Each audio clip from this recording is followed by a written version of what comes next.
Video کو like کر کے آگے شیئر ضرور کر دینا۔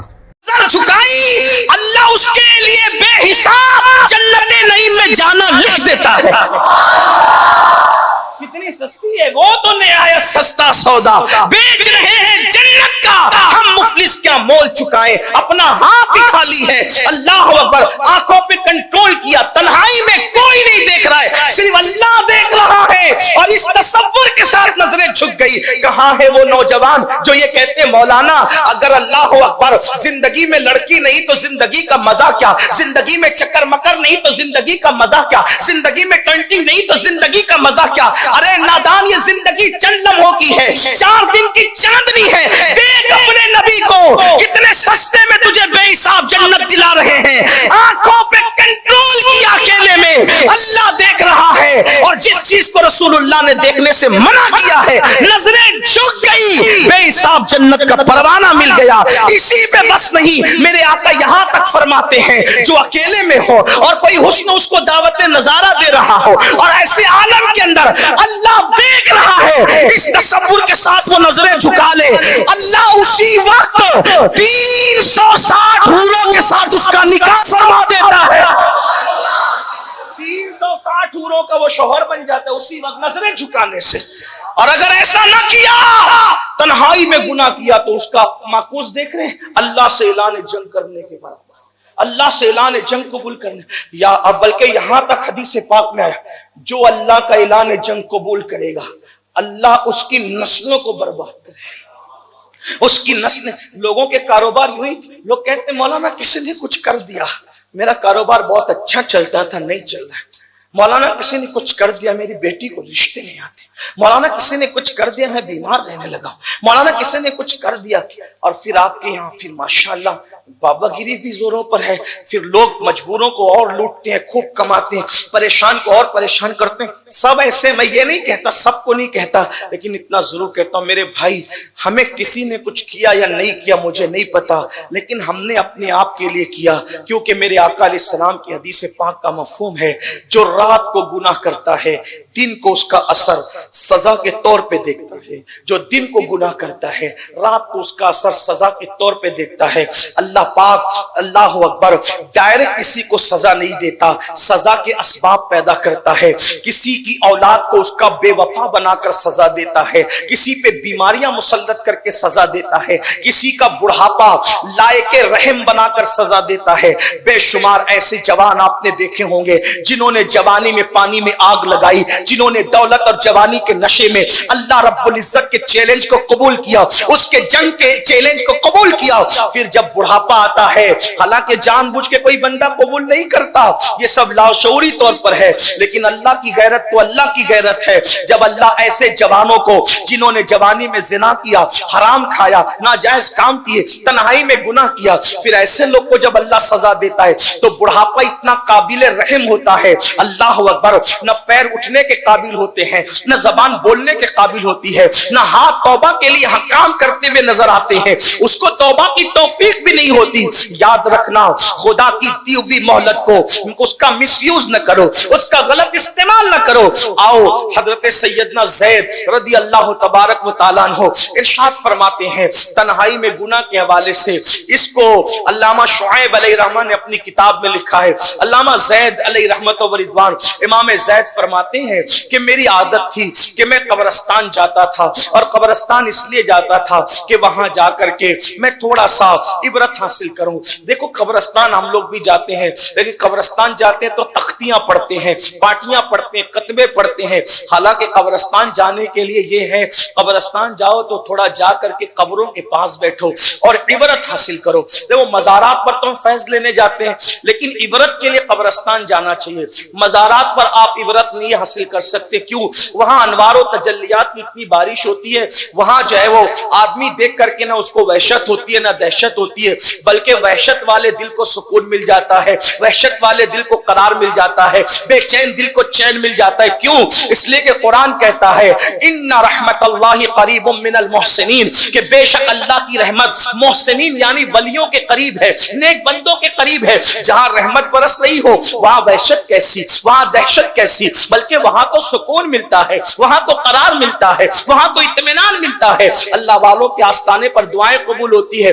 فیض لینا ہے تو ولیوں کے یہاں جاؤ، اور عبرت حاصل کرنا ہے تو قبرستان جاؤ۔ تھوڑی دیر آنکھیں بند کر کے سکون سے بیٹھو، یا آنکھیں کھول کے بیٹھو اور سوچو اس قبر کے اندر کوئی تو سو رہا ہے، وہی سو رہا ہے۔ کبھی کوئی فٹ پاتھ پہ سوتا تھا، یہاں سو رہا ہے، کوئی محل میں سوتا تھا، یہاں سو رہا ہے۔ فٹ پاتھ پہ سونے والا اور محل میں سونے والا دونوں کی قبریں بازو بازو میں ہے، ایسا لگتا ہے دونوں سکون سے ہے، لیکن پتہ نہیں کس کی قبر جنت کے باغ میں سے باغ ہے، کس کی قبر جہنم کے گڑھوں میں سے گڑھا ہے، کچھ بھی نہیں پتا۔ لیکن دنیا دنیا دنیا میں اتنا مصروف ہوا انسان، آخرت بھولا، قبر بھولا، حشر بھولا۔ آج لوگ اتنے بے باک ہے، کہتے ہیں مولانا جو ہوگا دیکھا جائے گا۔ اللہ اکبر، وہاں صدیق اکبر کی آنکھ میں آنسو ہے، فاروق اعظم کی آنکھ میں آنسو ہے، بلکہ صحابہ کہتے ہیں اللہ کے رسول علیہ السلام بھی ایک جنازے میں تشریف لے گئے تو اتنا روئے کہ داڑھی تر ہو گئی۔ ہم نے کہا یا رسول اللہ، قبروں کو دیکھ کر آپ بھی رو رہے ہیں؟ آپ غور فرمائیں، اللہ کے رسول سے قبروں کو دیکھ کے حضور آپ بھی رو رہے ہیں؟ حضور کا یہ رونا تعلیم امت کے لیے تھا، ورنہ قبر کیا چیز ہے؟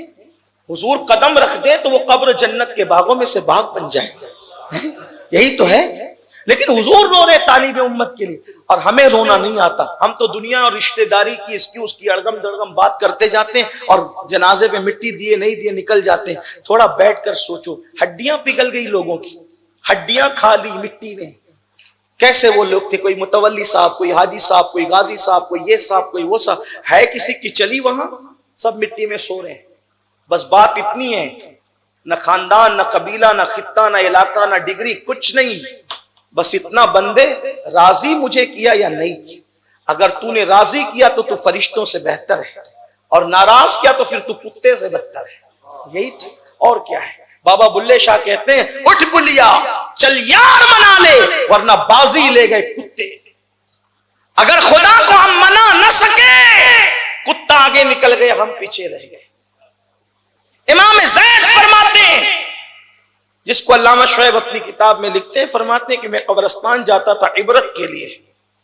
ایک دن میں قبرستان میں قبر کے پاس بیٹھا تھا، میری آنکھ لگی تو میں نے خواب میں ایک بھیانک منظر دیکھا کہ مردے اپنی اپنی قبروں سے نکل رہے، اور ایک مردہ نکلا قبر سے، اور آسمان سے ایک آگ کی زنجیر سمجھتے ہیں، چین، زنجیر آگ کی آسمان سے اترتی ہے اور اس کے حلق میں ڈالی جاتی ہے، اور وہ حلق سے گزرتے ہوئے اس کے پاخانے کے مقام سے نیچے کو نکلتی ہے۔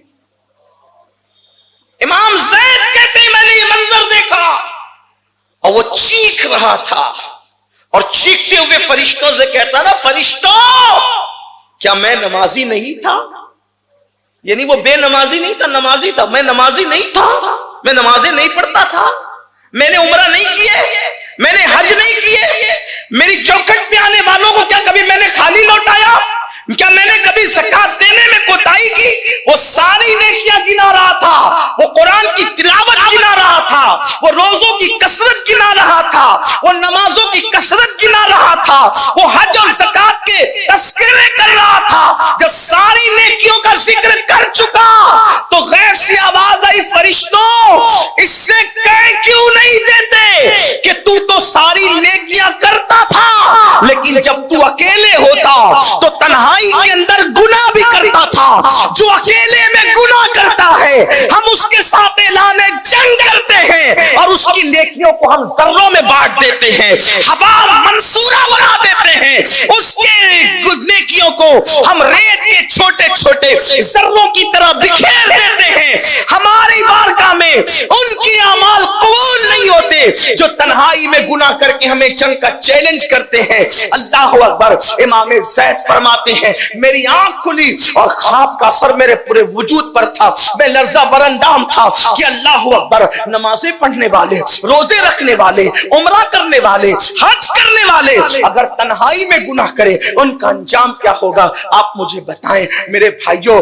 آج اگر ہم کسی کو 10 روپیہ دیتے ہیں تو ہم سوچتے ہیں کہ واٹس ایپ پر کوئی شیئر کر دے کہ ہم نے 10 روپے دیے, لیکن گناہ کرتے ہیں تو چھپ کے کرتے ہیں. جو نیکی چھپ کے کرنا چاہیے تھا اس گناہ نیکی کو لوگوں کے سامنے کرتے ہیں اور گناہ چھپ کے کرتے ہیں. اللہ اکبر. اندازہ تو فرمائے اللہ اکبر. چھپ کے گناہ کرنے والوں کے لیے اعلان جنگ فرمایا گیا. اور تیسری اور آخری بات میرا اللہ فرماتا ہے جو سود کھاتا ہے, سود کھانے والوں کے ساتھ بھی میں اعلان جنگ کرتا.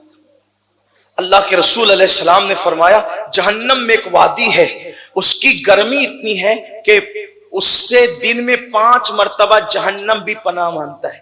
اس حدیث کو قرۃ العیون کے اندر امام فقی ابو اللہ سمرقندی نے لکھا اس حدیث کو. اللہ کے رسول فرماتے ہیں 5 مرتبہ دن میں جہنم اس طبقے سے پناہ مانگتا ہے, اس طبقے سے. تو پوچھا صحابہ نے اس میں کون رکھا جائے گا؟ فرمایا اس میں 2 لوگ رکھے جائیں گے. نمبر 1 حرام مال کھانے والا, سود کھانے والا, اور نمبر 2 نماز میں سستی کرنے والا. جس سے جہنم بھی 5 بار پناہ مانگے وہ طبقے کے اندر 2 لوگ رکھے جائیں گے. حرام. آج دیکھو راتوں رات کروڑ پتی بننے کے چکر میں, دولت کی لالچ کے چکر میں کیسے سود کے دھندے ہو رہے ہیں, اور وہ بھی لوگ چھپ چھپا کے کرتے ہیں. علامہ ابن حجر لکھتے ہیں عقل دنگ رہتی ہے, کیا کہیں کیا نہ کہیں. ایک گاہ محشر ہو تو اس کو بھولوں, سینکڑوں باتوں کا رہ رہ کے خیال آتا ہے. اے میری قوم کے جوانوں سنو اور غور سے سنو. امام ابن حجر لکھتے ہیں کہ میں قبرستان گیا اپنے بابا کی قبر پر, تو میں نے شب قدر میں بھی ایک قبر پر عذاب ہوتے دیکھا. شب قدر میں رمضان المبارک کے عام دن اور شب قدر خیر من الف شہر, جس کے بارے میں قرآن کہتا ہے 1000 مہینوں سے افضل ہے وہ رات. شب قدر میں ابن حجر کہتے ہیں شب قدر میں بھی ایک قبر پر عذاب دیکھا گیا, اور جب قبر پر عذاب ہو رہا تھا اندر سے چیخنے چلانے کی آواز آ رہی تھی. تو پوچھا گیا یہ قبر جانتے ہو؟ کہا وہ فلاں کی قبر ہے. کہا وہ فلاں کیسا تھا؟ ہم تو اس کو بچپنے سے جانتے ہیں, بڑا کم گو تھا, باتیں کم کرتا تھا, اولین صف کا نمازی تھا, نمازی پابندی سے پڑھتا تھا. کہا پھر یہ عذاب؟ تو کہا چلو اس کی بیوی سے چل کے پوچھتے ہیں. جب بیوی سے جا کے پوچھا تو کہا بہت نیک تھا, کم گو, تنہائی پسند, صف اول کا نمازی. لیکن جب بڑھاپے میں پہنچا تو اس کو بڑھاپے میں خیال آیا کہ میں کاروبار تو نہیں کر سکتا, تجارت تو نہیں کر سکتا, مال تو نہیں کما سکتا. تو اس نے کیا کیا, بیٹھے بیٹھے کمائی ہونی چاہیے, تو اس نے چپکے سے سود کا دھندا شروع کر دیا. جو آتا اس سے سود کا دھندا کرتا تاکہ بیٹھے بیٹھے مال بڑھتا رہے. فرمایا گیا شاید یہی وجہ ہے. آپ اندازہ کریں شب قدر میں جس کی قبر سے عذاب نہیں اٹھایا جا رہا ہے وہ سود خور لوگ ہیں. اور اللہ پاک فرماتا ہے میں ان سے بھی اعلان جنگ کرتا ہوں. آج یہ بھی ممبئی میں چلتا ہے, ہمارے یہاں بھی ہر جگہ جہاں جا رہے ہیں 5 لاکھ لے لو اور اتنا مہینے کا ہمیں دیا کرو. اور کیا کہتے ہیں یہ پارٹنرشپ ہے. مولانا یہ کون سی پارٹنرشپ, کون سا کاروبار ایسا ہے جس میں بالکل یقینی طور پر 5 لاکھ دینے کے بعد 50,000 منتھلی کوئی کما لے؟ 51 بھی تو کما سکتا ہے, 49 بھی تو کما سکتا ہے, 50 ہی کیوں؟ اگر 51 کمایا تو 1000 چھوڑتے کیوں؟ اور اگر 49 کمایا تو پھر 1000 بڑھ کے لینے کا تمہیں کیا حق ہے؟ اور پھر پوچھو علماء سے, پارٹنرشپ اس کا تو نام نہیں کہ صرف آپ منافع ہی ملائی کھاتے رہو. پارٹنرشپ تو اس کا نام ہے کہ جتنا منافع میں شریک ہو اتنے نقصان میں بھی شریک ہو. آخر وہ کون سی تجارت ہے جس میں صرف منافع ہو؟ کوئی تجارت نہیں. چاہے مکے کی منڈی میں کرو, چاہے بغداد کی منڈی میں کرو, چاہے شام کی منڈی میں کرو, اگر آپ تجارت کا مال لے کر بیٹھے ہیں تو تجارت کہتے ہی اس کو ہے جس میں نفع بھی اور نقصان بھی ہو. نفع نقصان تو ہوتا ہے. ارے جب صحابہ کرام نے تجارت کی تو ان کو بھی کبھی نفع ہوا کبھی نقصان ہوا. اولیاء نے تجارت کی ان کو بھی کبھی نفع ہوا کبھی نقصان ہوا. یہ ممبئی کے سیٹ لوگوں کا کیسا کاروبار ہے کہ اس میں کوئی نقصان کا شائبہ ہی نہیں, کوئی اندیشہ ہی نہیں. ہاں ہر تجارت میں نقصان ہے سوائے ایک تجارت. ایک تجارت میں نقصان نہیں, باقی ہر تجارت میں نقصان, نفع نقصان ہے. اس میں صرف نفع ہی نفع ہے. اور وہ تجارت کون سی ہے؟ وہ تجارت اللہ کے ساتھ تجارت ہے. اس میں کوئی نقصان نہیں ہے، اس میں نفع اتنا ہے، کہا اگر تو میری راہ میں 1 دے گا تو میں کم سے کم 10 عطا، کم سے کم اتنا ہے، کم سے کم 10 دوں گا۔ نیت اور اچھی ہے تو کہا 70 دوں گا، اور اچھی ہے کہا 700 دوں گا، اور اچھی ہے تو کہا بے حساب عطا کروں گا۔